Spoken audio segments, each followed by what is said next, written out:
Hi guys, presentation skills. Probably the most critical part of the interview that's being ignored. I talked about this in my first video. Let's kind of really dive in. I want to have a fantastic conversation with you through the video to discuss the critical items for this component of interviewing. If you like my content, please like. If you have any comments, please comment below and subscribe if you think my overall content is valuable. Um, so I talked about this in my first video. My first video, I threw the camera on, it was windy, it was not well thought out, and I thought we really need to revisit this item. Um, Candidates are relying too much on their skills and not thinking enough about the presentation piece, and it's just so important. I can't emphasize this enough, and I think that this video is more important than maybe any other one that I've created. So when you're thinking about this type of interview, uh, you really want to start in thinking about it as a conversation. And people think, okay, well, that's me asking a lot of questions of the interviewer, and yes, that's part of it, but it's really taking some of the pressure off the interviewer.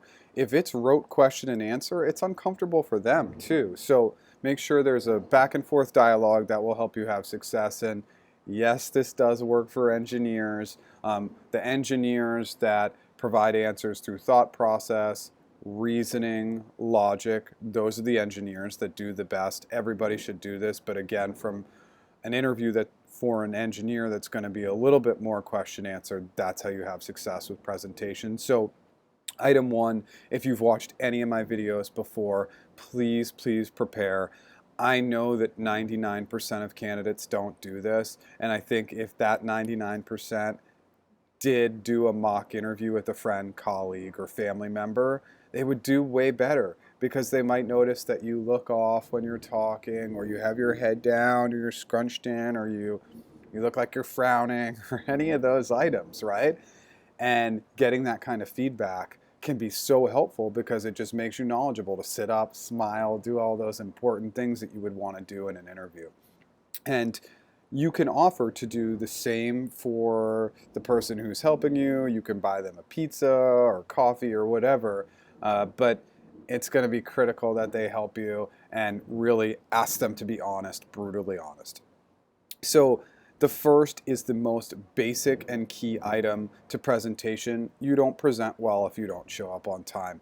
Be early. And so when you get there early, all you need to be ready to do is to sit in your car. If you take the subway there, go sit in a Starbucks. Show up about 5 to 10 minutes early and check in at that time because you don't want to check in an hour or two early. If you have to and that's the circumstance, fine, do it. But it's better to be on time. And lastly, if you have a chance to go to the bathroom before you meet your first interviewer, do it. Just so you can go to the bathroom and you can check in on your appearance and make sure you look good.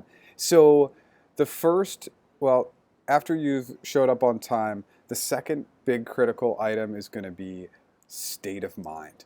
And I talked about this in my first interview, but really feeling positive and getting into that good positive vibe beforehand, it's so important and so critical that you believe positively in yourself. That will translate into success. And so if that's incantations, affirmations, a review of the job description beforehand and saying, okay, my skills align, this is why I'm here.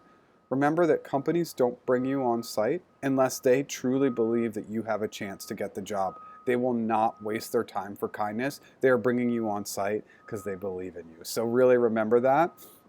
And then as you translate these kind of items, these physical items, bring in that good enthusiasm. And so as you're meeting your first interviewer or any of the interviewers, smile, make good eye contact, really be in there, give a good handshake, have good posture, kind of be standing up or sitting up with your shoulders back, and enthusiasm. You really should be enthusiastic. If you're not going in there with a smile and saying, hey Jane, I'm so excited to be here, thank you so much for your time, you're not having success.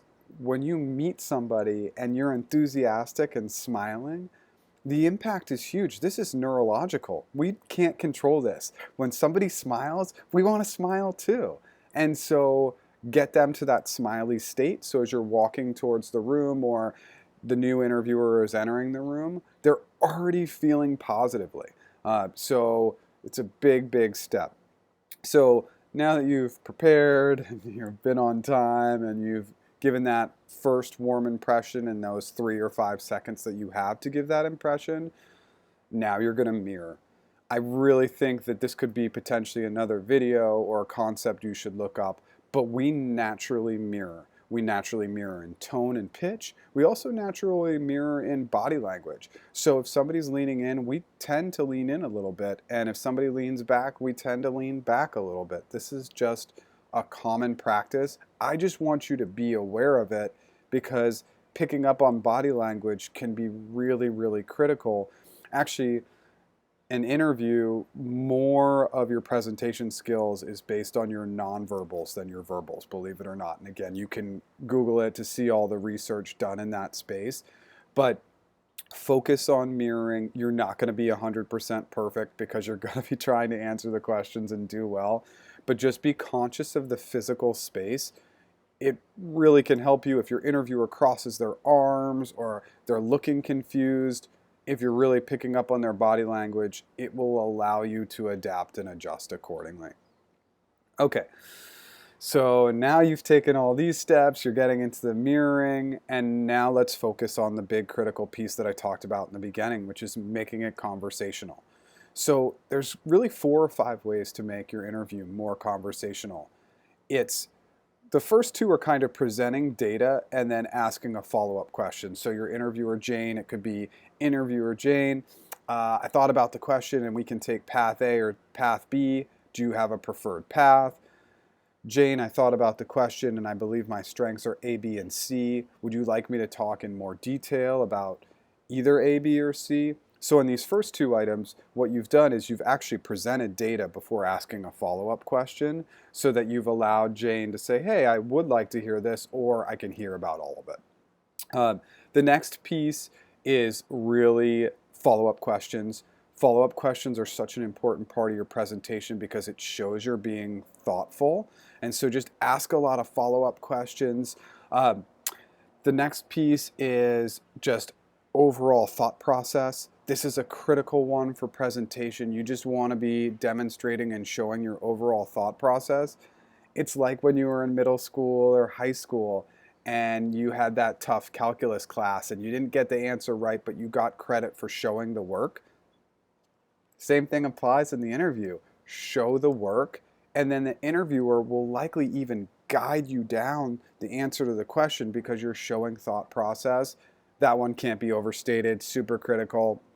And then lastly, remember, if you're keeping it conversational, it's not going to be rote question and answer. You're going to need time to think about it. Don't say the first thing that comes into your brain. Say, Jane, hey, I'd love a second to think about that complex question.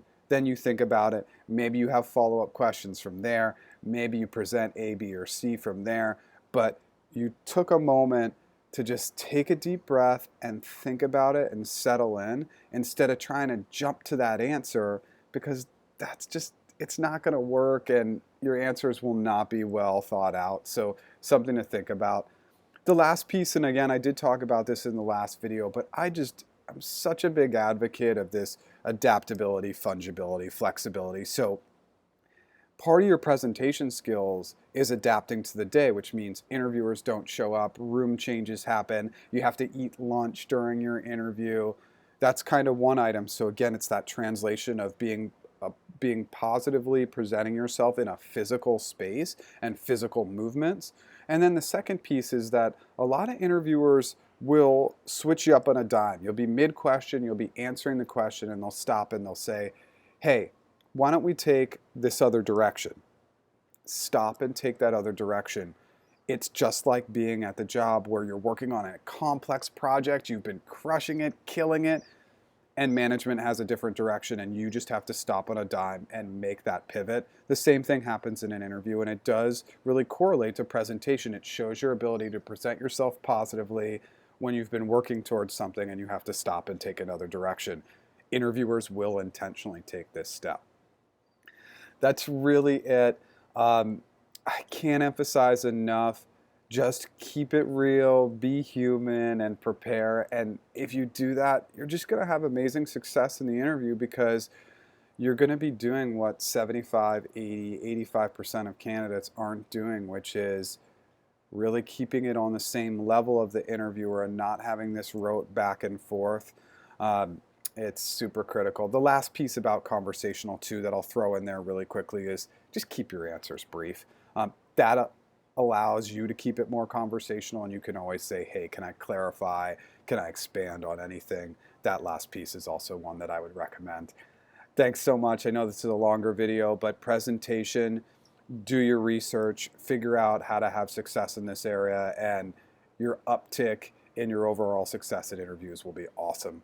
If you like, please like my content. If you have any comments, please let me know, and subscribe if you think my overall content's good. Thank you. Have a fantastic day.